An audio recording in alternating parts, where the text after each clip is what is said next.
kita harus lebih banyak menyelidiki dari kedalaman hati kita masing-masing, melihat segala sesuatu yang kita kerjakan, yang kita lakukan ini benar-benar berkenan di hadapan Tuhan atau hanya sekedar untuk kepuasan daging kita. Kita harus fokusnya sekarang bagaimana menyenangkan Tuhan. Kita harus belajar benar-benar menyalipkan semua keinginan ego, hawa nafsu. Karena di akhir zaman ini, kalau orang gak mencintai Tuhan, dia akan semakin mencintai dunia, semakin mencintai dirinya, dikontrol dan dikendalikan oleh hawa nafsu, amarah dan emosinya yang mengendalikan. Atau kita lebih memilih mau belajar menyenangkan Tuhan, berjalan bersama Tuhan setiap hari, dan didapatin melakukan segala ketetapan Tuhan. Itu adalah pilihan dalam kehidupan kita masing-masing. Harusnya kita memilih untuk menyenangkan Tuhan. Saya akan terus ngomong dalam beberapa bulan terakhir ini, bagaimana kita fokus untuk menyenangkan Tuhan, berjalan dalam ketetapan Tuhan. Karena suatu hari Tuhan akan berterus terang ketika kita berhadapan dengan Dia. Enggak ada lagi yang disembunyikan. Hari ini ketika kita melakukan kebaikan, melakukan kebenaran firman Tuhan, seakan-akan Tuhan tidak pernah melihat, seakan-akan Tuhan enggak peduli, Tuhan enggak memperhitungkan. Ataupun ada beberapa orang atau kita melakukan kejahatan, melakukan hal yang kekejian di hadapan Tuhan, seakan-akan Tuhan juga biarkan saja. Tapi suatu hari nanti Tuhan akan terus terang. Kalau hari ini masih diberi waktu dan kesempatan, ada beberapa orang yang hidup di dalam dosa, memilih jalan hidup dalam dosa. Kalau jatuh dalam dosa kan cepat sekali bertobat. Tapi kalau memilih hidup dalam dosa, artinya berketetapan hati, hidup dalam ketidakkudusan, hidup dalam dosa, memilih dosa, dan nyantai-nyantai saja, seakan-akan Tuhan biarkan, Tuhan nggak terlalu peduli, ya toh sama aja kan, saya melakukan dosa dan orang lain melakukan kudus sama-sama, malah saya lama diberkatin. Banyak orang mungkin berpikir seperti itu. Kalau sampai hari ini Tuhan belum melakukan apa-apa, Tuhan masih berikan kesempatan.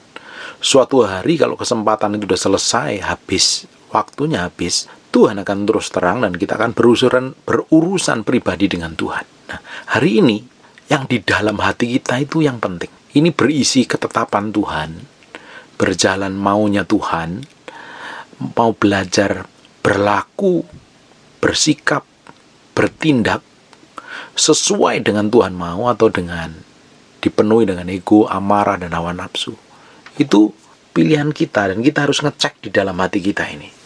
Kita harus didapatin benar-benar jadi seorang yang berkenan di hadapan Tuhan. Hari ini kita akan coba belajar dari dua orang ini. Buka sebentar bersama saya di Lukas pasal yang pertama, ayat yang kelima. Pada zaman Herodes, Raja Yudea, adalah seorang imam yang bernama Zakaria dari rombongan Abia. Istrinya juga berasal dari keturunan Harun.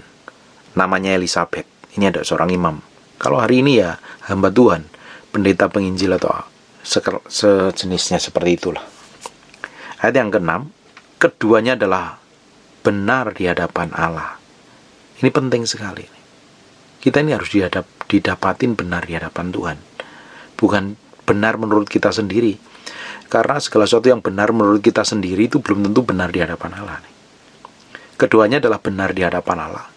Dan hidup menurut segala perintah dan ketetapan Tuhan dengan tidak bercacat. Powerful ini. Inilah suatu perbuatan Tuhan bagiku. Sekarang ia berkenan menghapuskan aibku di depan orang. Bayangin, ini didapatin suami istri, imam, Zakaria dan Elisabet ini. Orang yang benar di hadapan Tuhan. Kalau Tuhan ngomong benar di hadapan Tuhan, ya berarti benar-benar di hadapan Tuhan. Tingkah laku perbuatan mencerminkan seperti dan menyukakan Tuhan. Menyenangkan Tuhan tentunya. Karena banyak orang merasa benar buat dirinya sendiri. Merasa berkenan buat dirinya sendiri. Merasa hidup suci buat dirinya sendiri. Tapi seringkali tidak peduli dengan hati Tuhan. Coba masing-masing kita ini sama-sama belajar. Mengontrol, mengendalikan. Mengkoreksi diri. Sebenarnya kita ini, selama ini kita ini benar-benar peduli dengan hati Tuhan apa tidak? Atau kita melakukan semua tindakan, keputusan, perbuatan, atau hal apapun yang kita kerjakan, fokusnya pada diri kita sendiri dan kepentingan kita sendiri tanpa peduli dengan hati Tuhan. Karena orang yang benar menurut pandangannya sendiri belum tentu benar menurut pandangannya Tuhan. Tapi kalau orang benar menurut kacamata dan pandangannya Tuhan, pasti benar menurut kacamata orang banyak dan orang lain, bahkan dirinya sendiri. Harus benar di hadapan Tuhan. Bahkan ini orangnya berjalan dalam ketetapan Tuhan, tidak bercacat. Powerful sekali ini orang. Kok ada orang kayak begini? Akhirnya dia melahirkan seorang nabi yang powerful. Karena orang-orang yang hidupnya benar di hadapan Tuhan, dia akan melahirkan perkara rohani yang powerful, yang dahsyat, mempengaruhi banyak orang, mempersiapkan jalan Tuhan. Kalau kita ini didapatin, hati kita ini benar di hadapan Tuhan, hati kita ini tidak bercacat celah, hati kita ini cepat balik kepada Tuhan, bertobat kembali kepada Tuhan, cari Tuhan sungguh-sungguh. Saya diproses Tuhan, dibentuk Tuhan dalam tahap kemana. Bapak Ibu juga akan diproses, dibawa ke sana. Selama hati kita ini sungguh-sungguh mencari Tuhan, pingin hidup benar, pingin hidup kudus, hidup menyenangkan Tuhan, orang-orang yang model begini ini akan melahirkan perkara rohani. Bahkan keturunannya akan memiliki dampak besar. Orang-orang seperti ini akan dipercayakan perkara-perkara ilahi yang Tuhan siapkan. Kalau banyak orang hari ini ya, kita melihat ya, orang yang hidupnya nggak kudus, hidupnya sembarangan juga tambah diberkati. Orang yang hidupnya benar juga biasa-biasa saja. Tapi suatu hari ujungnya kita akan melihat, ujungnya itu akan berbeda jauh. Orang akan dibuat berbeda, orang yang berjalan dalam kebenaran dan orang yang tidak berjalan dengan Tuhan. Akan berbeda dampaknya, ujungnya, muaranya akan berbeda. Ketika Tuhan pada titik tertentu menyatakan kuasanya benar-benar manifestasi melalui orang-orang yang bisa dipercayakan, akan memiliki dampak besar. Saya berdoa Bapak Ibu, kita semuanya didapati menjadi orang yang mencintai Tuhan, mencintai, peduli dengan perasaan Tuhan, berjalan dalam ketetapan Tuhan, menyenangkan Tuhan. Dalam beberapa minggu terakhir saya udah ngomong nih, belajar berkenan menyenangkan Tuhan. Sekarang jangan pikirin apa yang ingin kamu kejar. Jangan puaskan ambisimu. Ya memang kita itu harus bekerja, iya. Melakukan semua yang Tuhan percayakan, tanggung jawab kita kerjakan dengan baik. Pekerjaan apapun juga, bisnis, usaha, ataupun kita harus kerjakan dengan baik. Tapi hati kita ini harus punya prioritas. Pekerjaan kita bukan yang terutama, penghasilan kita bukan yang terutama, tapi Tuhan yang harus menjadi yang utama dan terutama. Tuhan harus disenangkan melalui kehidupan, keputusan, perbuatan kita. Kalau kita melakukan segala sesuatu, itu bukan untuk kepentingan kita, untuk Tuhan dahulu. Bapak Ibu saudara-saudara terkasih, kalau kita ini melakukan segala sesuatu, tindakan dan perbuatan kita ini yang terutama untuk menyenangkan Tuhan, berkenan di hadapan Tuhan. Bapak Ibu, ditempatkan di kantor jadi berkat, ditempatkan di pabrik jadi berkat, ditempatkan di pemerintahan jadi berkat, ditempatkan di komunitas akan jadi berkat. Di mana Bapak Ibu ditempatkan, di situ Tuhan akan manifestasi yang menjadi berkat melalui kehidupan Bapak Ibu. Karena apa? Yang Bapak Ibu fokuskan, yang diutamakan adalah hati Tuhan, menyenangkan Tuhan. Orang nggak mungkin Tuhan nggak berkati kalau kita itu menyenangkan Tuhan. Berkat itu adalah hal yang paling receh di hadapan Tuhan. Berkat jasmani, berkat fisik, keuangan, kelimpahan itu Tuhan bisa sanggup buat secepat membalikkan telapak tangan, bisa mengubah keadaan kita. Tapi untuk mengubah hati kita, itu diperlukan proses pikul salib sangkal diri, hari demi hari. Kematian daging yang terus menerus. Sampai kita ini belajar menyenangkan Tuhan, itu yang penting.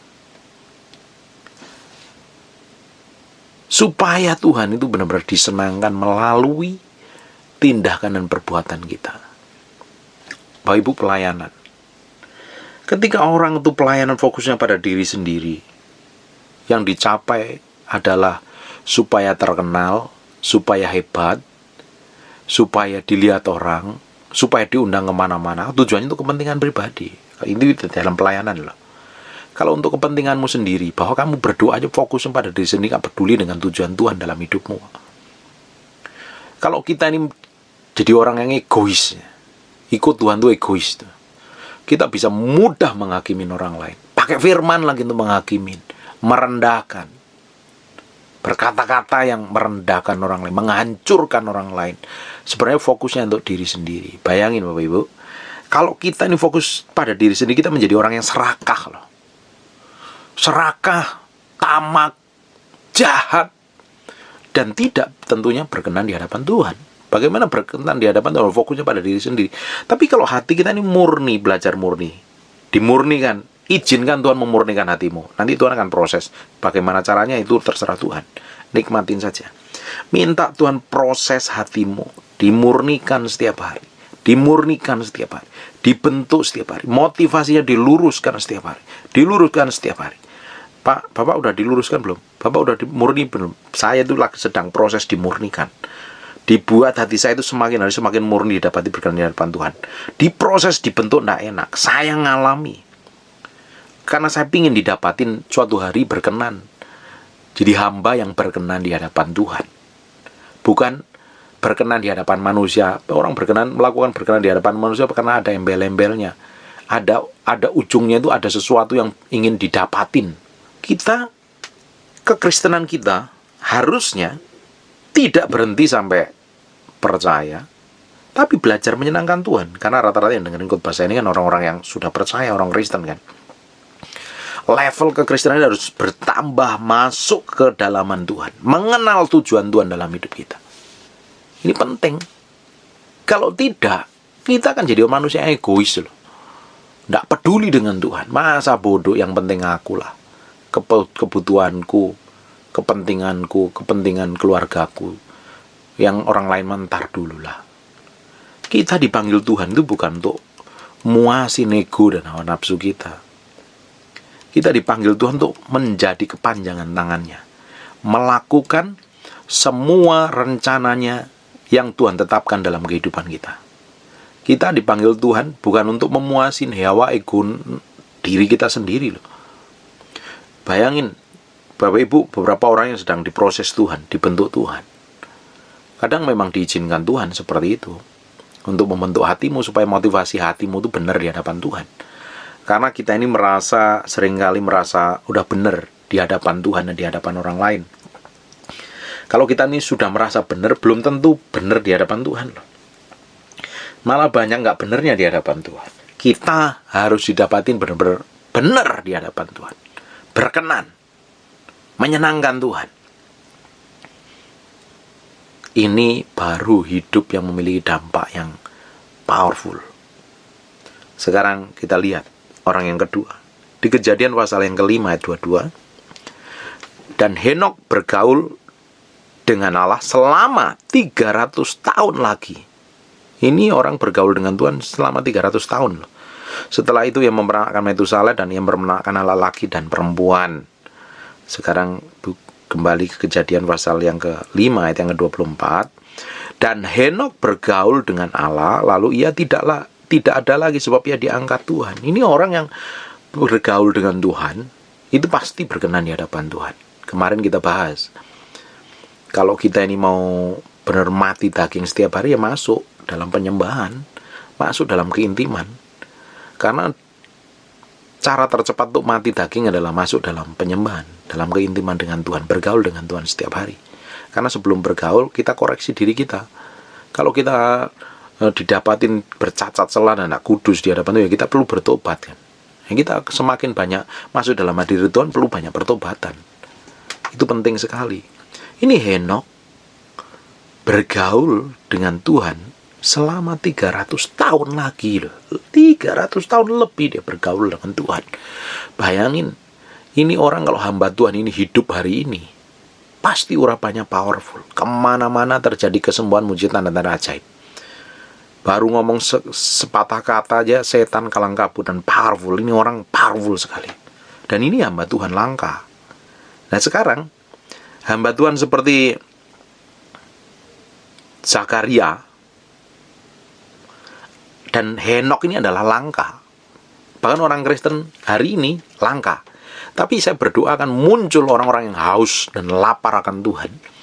Fokus mementingkan isi hati Tuhan, menyenangkan Tuhan. Orang-orang model kayak begini ini pasti belajar mati daging, belajar diremukkan, belajar ngambil keputusan yang benar di tengah-tengah masalah yang sulit dan rumit. Boleh ada masalah, tapi kalau hati kita nempelnya ke Tuhan, kita nggak fokus pada masalah kita fokusnya kepada Tuhan yang sanggup memulihkan segala sesuatu. Karena nyatanya seringkali masalah itu diizinkan Tuhan karena hati kita itu terlalu degil, merasa benar, merasa suci, merasa hebat, merasa mampu. Makanya diizinkan masalah itu supaya apa? Supaya kita itu bergantung. Oh, ternyata kita itu perlu kekuatan Tuhan, perlu anugerah dan kemurahan Tuhan. Tuhan tuh pingin kita itu berjalan dalam ketetapannya, supaya suatu hari didapatin kita menjadi orang-orang yang melakukan kehendaknya. Karena setiap orang memiliki tujuan Tuhan yang berbeda. Tuhan tuh berkehendak beda-beda, masing-masing setiap orang tuh beda-beda. Setiap orang dipakai Tuhan dengan tujuan yang berbeda, dengan maksud yang berbeda, tapi satu, untuk kemuliaan nama Tuhan dimuliakan. Ada orang yang ditetapkan, tadi pagi saya udah ngobrol-ngobrol sama si Om di tokonya, ada orang-orang tertentu yang ditetapkan hanya sebagai pengusaha di toko. Ternyata tokonya memberikan pinjaman kepada banyak orang yang tidak memiliki modal buka usaha dan memberkati banyak orang. Ada orang ditempatkan seperti itu, bagian itu kerjakan dengan baik. Kalau diberkati, ternyata dipakai untuk memberkati orang lain. Ada orang yang ditetapkan Tuhan, dipakai Tuhan, ditempatkan dalam posisinya sebagai hamba Tuhan untuk ngomong kebenaran, ya lakukan dengan setia. Jadi bisnis, lakukan dengan setia. Jadi pegawai dari apapun juga, tiap orang kan ditetapkan dengan masing-masing yang berbeda. Dan kita harus mengerjakannya itu dengan hati yang murni, hati yang tulus dan mengasihi Tuhan. Melakukannya seperti untuk Tuhan. Kalau kita melakukannya dengan kemurnian hati, Bapak Ibu ditempatkan dimanapun berada, ditempatkan di perusahaan yang mau bangkrut pun, kalau Tuhan menyertai Bapak Ibu, Tuhan akan bikin berhasil perusahaan itu. Bapak Ibu ditempatkan di tempat yang kering, tandus, karena ada Tuhan yang menyertai Bapak Ibu, tempat itu menjadi subur, makmur, penuh buah-buahan. Kalau kita disertai Tuhan, orang yang disertai Tuhan tentunya orang yang memiliki pergaulan dengan Tuhan, bukan sekedar berdoa 5 menit, 10 menit, kelar, tapi memiliki kedalaman keintiman dengan Tuhan. Berjalan dalam ketetapan Tuhan, step by step. Orang-orang seperti itu pasti disertai Tuhan. Pak, bagaimana aja berjalan dengan Tuhan? Cukup hari ini. Coba dicek nih sepanjang hari ini.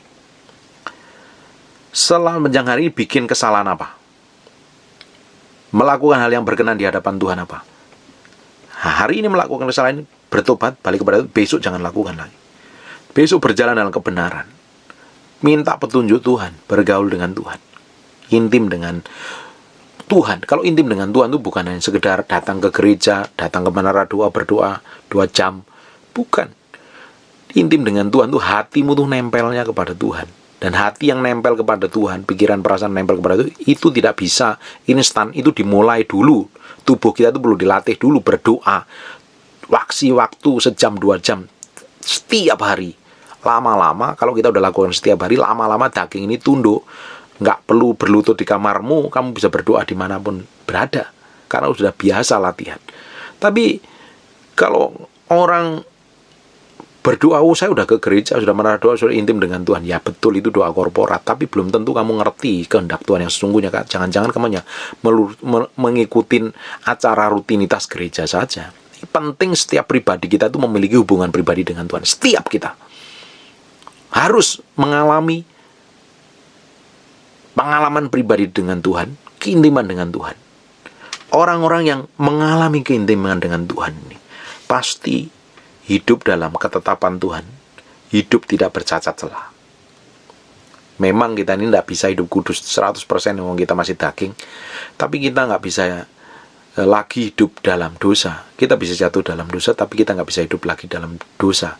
Ketika kita melakukan kesalahan, pelanggaran sedikit pun, Roh Kudus tiba-tiba templak dan tegur kita, nah kita balik lagi kepada Tuhan. Karena kepekaan itu lama-lama peka, tambah peka, tambah peka, tambah peka. Melakukan hal sedikit, sikap hati yang nggak benar ya Tuhan tiba-tiba merasa disakiti, dan kita cepat bertobat kembali kepada Tuhan. Itu perlu dilatih. Tapi kalau orang yang biasa melakukan dosa, contohnya orang yang biasa berzina, mau berzina dengan sehari 10 orang, udah kebal, nggak merasa dosa lagi. Tapi kalau kita ini melatih hubungan kita intim dengan Tuhan, ini Tuhan disenangkan nggak dengan apa yang saya kerjakan ini? Tuhan diuntungkan nggak dengan apa yang saya kerjakan? Tiba-tiba kita memiliki sikap hati menilai orang lain jelek aja. Tiba-tiba ada rasa berduka di dalam. Oh, ini nggak benar ya di depan Tuhan. Kita cepat bertobat kembali kepada Tuhan. Orang Kristen tuh harusnya level ke sana. Kalau Kristennya udah 3 tahun ke atas tuh harusnya udah masuknya ke level situ. Memiliki kepekaan yang tajam untuk tidak lagi menyakitin hati Tuhan. Bapak Ibu pasti pernah merasakan. Ngomong sih enggak, bersikap sih enggak, tapi di dalam hati seringkali menilai orang lain jelek. Dan tiba-tiba ada rasa duka, rasa sedih, rasa pedih. Kalau Bapak Ibu latih terus tuh lama-lama, Roh Kudus kasih kepekaan yang tajam. Kita itu nggak bisa menilai orang sembarangan lagi. Kita harus menilai segala sesuatu seperti kacamata Tuhan. Tambah hari, tambah kita peka. Semakin kepekaan itu semakin tajam kita dengan Tuhan. Rasa sadar diri akan Tuhan itu. Lama-lama kita menjadi orang yang tidak lagi mau menyakitin hati Tuhan. Kita melakukan segala sesuatu yang kita kerjakan dan kita mau perbuat itu mikirnya berkali-kali, disaring berkali-kali, kira-kira ini Tuhan seneng apa enggak?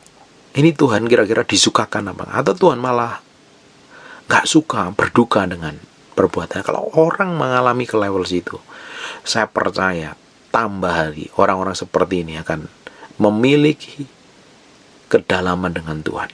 Efek dan dampak hidupnya akan menggarami banyak orang. Jadi berkat dimanapun berada.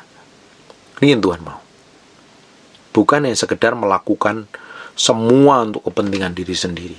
Banyak orang dikuasai ambisinya, egonya, keinginannya. Pingin ini, pingin itu. Belum tentu semua kepinginannya itu menyenangkan Tuhan. Seringkali malah banyak orang terjerat dengan keinginannya malah jatuh dalam berbagai pencobaan. Ujungnya menderita babak belur. Buat apa? Kita harus balik lagi kepada Tuhan, pada pusat kehendak Tuhan. Udahlah. Saya juga pernah ngalami kok hal-hal seperti itu beberapa tahun yang sampai hari ini pun mulai diubah. Dulu seringkali sikap hati saya itu juga buruk.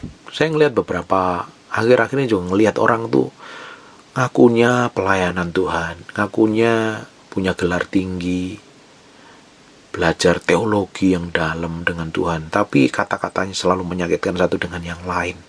Apa kira-kira menyenangkan Tuhan apa tidak? Bapak Ibu, cek nih setiap hari. Koreksi diri. Sepanjang hari ini, sebelum tidur kalau bisa. Atau mau berdoa, dicek. Mau nyembah Tuhan, mau berdoa atau mau pelayanan, mau apapun. Dicek hati kita. Ini sepanjang hari ini saya nyakitin hati orang kan? Melukain nih. Kata-kata saya, sikap saya ini melukain perasaan orang apa enggak? Kalau kita mau belajar ngecek seperti itu, lama-lama kita memiliki kepekaan yang tajam.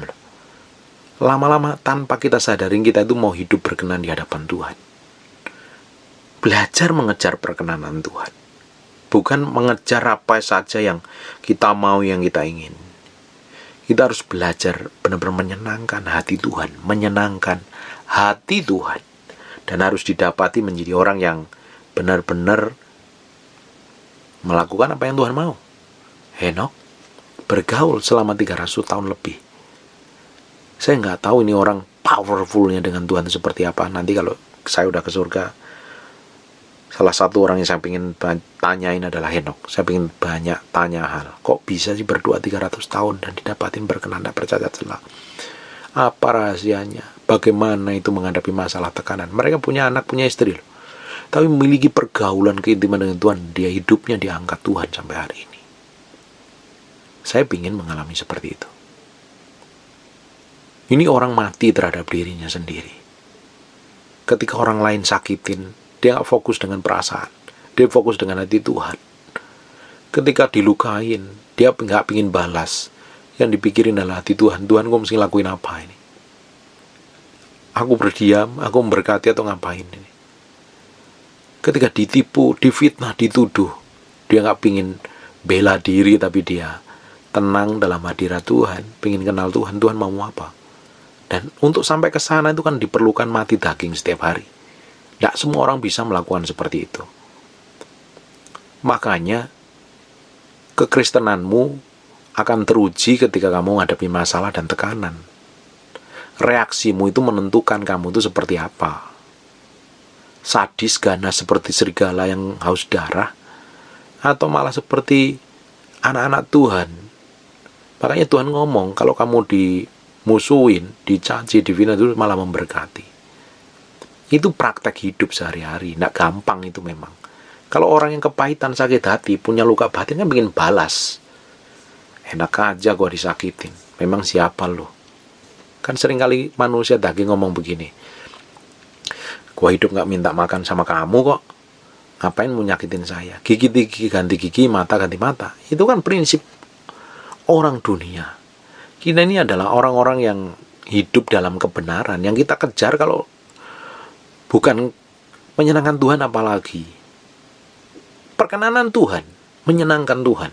Makanya semua reaksi kita itu harus sesuai dengan Tuhan mau. Mau bereaksi dalam hal apapun juga itu harus Tuhan diuntungkan dan Tuhan disenangkan. Dan daging kita pasti akan jerit-jeritan, daging kita pasti teriak-teriak. Kalau kita menghadapi segala sesuatu, izinkan Tuhan memproses, membentuk hati kita, meremukkan kita, dan ambil keputusan yang benar sesuai yang Tuhan mau. Biar kita ini dapatin berkenan, menyenangkan, dan tidak bercacat celah. Dan kita suatu hari, kalau benar-benar menghadap Tuhan, dia dapatin hamba yang menyenangkan Tuhannya, hamba yang setia, hamba yang bisa dipercaya, hamba yang benar-benar tulus mencintai Tuhannya. Saya sampai hari ini pun masih mengalami proses itu. Saya benar-benar mengalami hal yang benar-benar harus dimatikan banyak hal. Sudah banyak perkembangan. Saya berdoa Bapak Ibu juga mengalami yang sama. Kalau Bapak Ibu ngikutin apa yang saya sampaikan terus, saya berdoa Bapak Ibu makin hari semakin diubahkan menjadi serupa segambar dengan Tuhan. Egomu, hawa nafsumu, amarahmu mati, digantikan dengan emosi Tuhan, kelakuan Tuhan, karakter Tuhan. Baru Tuhan bisa mempercayakan banyak hal kepadamu. Wes ora usah aneh-aneh, urip ora usah aneh-aneh. Senyenengi Gusti. Menyenangkan Gusti Yesus saja, menyenangkan Tuhan aja. Menyenangkan hati Tuhan aja. Belajar menyenangkan. Belajar melakukan yang berkenan. Kita ini kalau mencintai Tuhan sungguh-sungguh, kita akan melakukan segala sesuatu yang Tuhan mau, Tuhan inginin. Seperti kita ini mencintai pasangan hidup kita. Ada beberapa orang cintanya dengan pasangan yang pudar dan hambar. Harusnya dibangkitkan setiap hari hubungan suami istrinya. Cinta saya tiap hari berkobar-kobar dengan istri saya. Saya itu perlu pupuk, perlu dibangun setiap hari. Dan saya nggak mau melakukan hal yang menyakitkan istri saya atau melukai tentunya. Sama. Kalau kita mencintai Tuhan, kita nggak mau melakukan hal yang menyakitin, melukai. Atau kita mau ngambil keuntungan sendiri yang menyakitin pasangan kita. Kalau kita mencintai pasangan kita ya, kita tuh nggak mau ngambil keputusan untuk sepihak hanya untuk kepentingan kita. Pasti segala keputusan yang kita ambil harus menguntungkan pasangan kita. Jangan sampai melukai, menyakitin, membuat kecewa, membuat dia nangis karena hal kesalahan yang kita perbuat. Pasti kita berjaga-jaga, hati-hati. Kita semakin hati-hati hidup kita. Sama kita dengan Tuhan. Kalau kita mencintai Tuhan, harusnya kita hati-hati. Banyak orang karena merasa Tuhan gak kelihatan, jadi cuek, masa bodoh. Beda dengan orang-orang Israel dalam perjanjian lama. Dia melihat pekerjaan Tuhan, perbuatan tangan Tuhan. Makanya dia bisa gemetar ketika ngelihat Tuhan. Tapi orang-orang zaman modern, zaman perjanjian baru, Tuhan kan gak kelihatan. Tuhan ada dalam hatimu. Cintamu sama Tuhan Itu yang menentukan. Semakin kita cintakan Tuhan, semakin kita akan tidak sembarangan, tidak sembrono. Bahkan even komentar di media sosial pun tuh hati-hati. Nggak mau nyakitin orang, nggak mau melukain orang, nggak mau merasa benernya sendiri, nggak mau merasa sok tahu, sok hebat. Buat apa hebat di hadapan manusia? Kelihatan gagah perkasa di hadapan manusia, tapi di hadapan Tuhan ditolak. Tidak berkenan. Buat apa? Yang kita kejar kan perkenanan Tuhan. Yang kita kejar kan bagaimana kita itu menyenangkan hati Tuhan. Menyenangkan hati Tuhan. Dan didapatin kita, hidup kita benar-benar menyukakan hati Tuhan. Saya berdoa bahwa ibu semuanya yang mendengar firman ini diubah Tuhan, diproses Tuhan, dipakai Tuhan tanpa terkecuali. Terus mengalami kematian daging setiap hari. Kalau udah gak kuat, gak tahan, jerit sama Roh Kudus minta kemampuan, kekuatan, Tuhan pasti berikan kekuatannya. Seperti doping, powerful sekali. Tiba-tiba engkau diberikan kemampuan untuk berjalan dalam proses permukaan itu. Ada beberapa orang yang sedang mengalami permukaan, nikmatin permukaan itu. Biar hatimu semakin nempel kepada Tuhan. Semakin mengasihi Tuhan, semakin mencintai Tuhan. Sendak pun banyak komplain, gak usah banyak ngomong. Diam di alam hadirat Tuhan itu jauh lebih baik kadang daripada jerat-jerit gak jelas. Nikmatin proses-proses yang ada yang Tuhan izinkan, supaya hati kita semakin mencintai Tuhan dan mencintai Tuhan dan menyenangkan Tuhan. Amin. God bless you.